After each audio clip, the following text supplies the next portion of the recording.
The 53-man roster has finally released, and I could not be more happy about it. Roll that intro. What's good, y'all? Welcome back to the Titans Rundown. I am your host, Micah McCamey, back at it again with another video, and today we are going to be going over the 53-man roster. Now, I know that you would expect me to put this into my next episode, but I have my next episode planned out, and I know what I'm going to do in it. So instead, today I'm going to tell y'all my thoughts on the 53-man roster. Again, I have not actually looked at the 53-man roster, at least not yet. So I'm going to go rapid fire through all the things, and I may mention like some stuff that shocked me and some stuff that didn't shock me in like a shorts page or even during the episode. But anyway, yeah, let's get right on into it. Okay, so the 53-man roster has officially dropped for the Tennessee Titans. And I'm going to be looking over to the left a lot today because I will be looking at the roster. Like, this is my first reaction. I'm not sure if this is y'all's, but this is how I felt about it. Anyway, let's just take a look at it real quick. So, I'm about to pull it up. All right. There it is. Okay. Here we go. So, we have got the roster right here from my guy Jim Wyatt, who is one of my big inspirations, and it's very helpful to go onto his page, and he'll talk everything about the Titans. Like, some people ask me where I get my training camp stuff from. This is where I get it from. Like, this guy right here, just follow him on Twitter, and you should be fine. You can get all the information that I do. Anyway, so QB room is not shocking whatsoever. We have Ryan Tannehill, Malik Willis, and Will Levis. All right, and that's probably going to be the order that they end up being in: QB1, QB2, QB3. Will Levis just didn't have enough opportunities in the preseason to see if he was worth the QB2 spot, but obviously Malik did, so that's probably why he's getting the QB2 spot. I'm not too sure what would have happened if Will Levis stayed healthy, but anyway, let's go ahead and move on. Running backs: Derrick Henry, Tajay Spears, and Julius Chestnut. Now, this does not mean that Hassan Haskins got cut. I think that they placed him on IR earlier, so he doesn't count as a roster spot. At least I don't think so. But anyway, yeah. Let's move on with the tight ends. They only kept 3. I totally thought they were going to keep 4, honestly.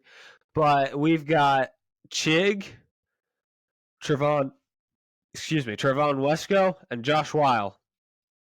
Again, those were the 3 obviously predictable tight ends, but I was totally expecting them to add a 4th. That catches me off guard. Now we've got the centers. We got Aaron Brewer, Corey Levin, and Xavier Newman. Now, we knew that those 3 were probably going to make the roster, but we didn't know which one was going to start, and it's still probably most likely that Aaron Brewer gets to start. But anyway, moving on. At guard, we have Daniel Brunskill, Dylan Radins, and Peter Skronsky. And honestly, not bad. I love Skronsky. I think Brunskill's got some, okay things, and Dylan Radins is a good backup. Now we've got the tackles: Andre Dillard, Chris Hubbard, Justin Murray, and Jalen Duncan. Again, probably what everyone predicted there to be. We know that Chris Hubbard is going to start in week 1, but I would love to see Justin Murray get a chance because he looked a lot better than a second-string right tackle, at least in my opinion. But anyway, moving on. We've got the defensive line. Okay, this one's easy to go through. Jeffrey Simmons, Denico Autry, Tara Tart, Naquan Jones, and Jaden Peavy. Again, not shocking to me whatsoever. And yeah, we can just move on after that. Oh, I think I may have skipped over wide receivers. Okay, so I just want to clarify. The only thing I knew going into this day was that Racey McMath was cut. That's about it. So it's DeAndre Hopkins, Traylon Burks, Nick Westbrook, Chris Moore, Kyle Phillips, Colton Dowell, and Kearis Jackson made that roster? Huh, interesting.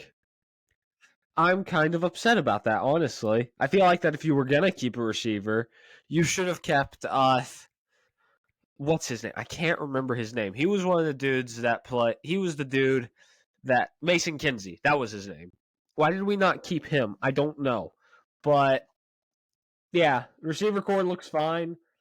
But I'm hoping that Mason Kinsey gets elevated off of what I'm assuming is he's probably on the practice squad right now.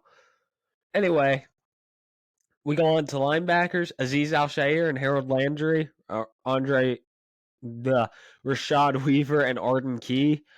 Obviously, those four were expected to make it. So was Jack Gibbons and Monty Rice. But Caleb Murphy, my guy, he made the roster.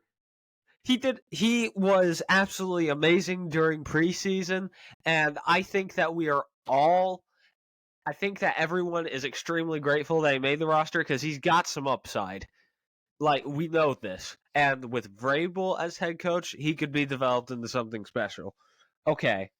Anyway, so Luke Gifford made the roster, and so did Otis Reese. Is that the fourth or the fifth? I don't know how to read Roman numerals. But anyway, yeah, so I also knew that Chance Campbell had gotten cut, which kind of caught me off guard because I thought that, I'll be honest, I thought that Otis Reese was going to be the one that got cut out of that group, but I guess that Vrabel has his ways, and I trust Vrabel with this. Anyway, so now we move on to the defensive backs. Christian Fulton, obviously. Roger McCreary, obviously. Sean Murphy-Bunting, obviously. And then we've got Trey Avery and Anthony Kittle. No! My guy, Garrett, got released. Dude, that dude, I was riding maybe not the horse, but the bandwagon that was saying that he was going to make the roster.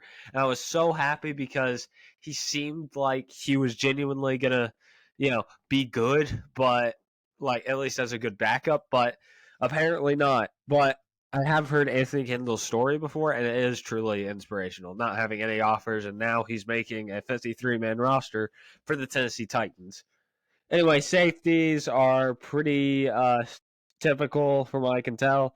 Kevin Byard, Amani Hooker, Elijah Molden, Mike Brown, and Matthew Jackson. Doesn't surprise none of those guys really surprised me. I knew that all those guys were going to make the roster, so there's not that much to say there. And long snapper Morgan Cox, obvious. Okay, now kicker is something I've wanted to talk about. The Titans got a kicker, and it's someone that is at least consistent. Now I know people are just like, oh, he doesn't have the leg, or or at least he's not good with kickoffs, or oh, he's not. He's starting to get old and kind of washed, and we gave up a 7th round pick for him. I do not care. Okay, Trey Wolf sucked. Caleb Shudak was awful, and so was Michael Bagley. I think that his stint with the Titans closed the door on him being able to make a roster. But the same thing with the other two, except for Trey Wolf. I think he's got the tools to be okay. But anyway, so I do wish that we got Money Maher, but Nick Folk is a good alternative to me, at least, because he has been consistent and he's a veteran. So, okay, and then punter Ryan Stonehouse is obvious.